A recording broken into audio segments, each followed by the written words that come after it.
Hello বন্ধুরা, আজ আমি রান্না করব রুই মাছ দিয়ে মুগের ডাল। তোমরা সবাই দেখো কিভাবে রান্নাটা করছি আমি। এটা খুবই একটি টেস্টি ডাল।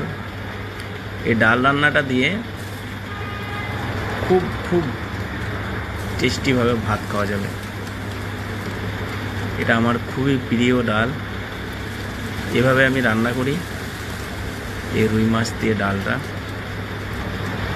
তোমরা দেখো সবাই কীভাবে রান্না করলাম আমি।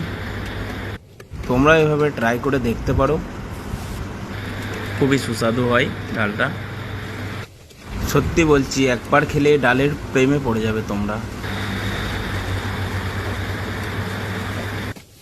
মাছের মাথা দিয়ে তো মুড়ি ঘন্ট সবাই খেয়েছো, কিন্তু এভাবে ডাল রান্না করে একবার খেয়ে দেখো।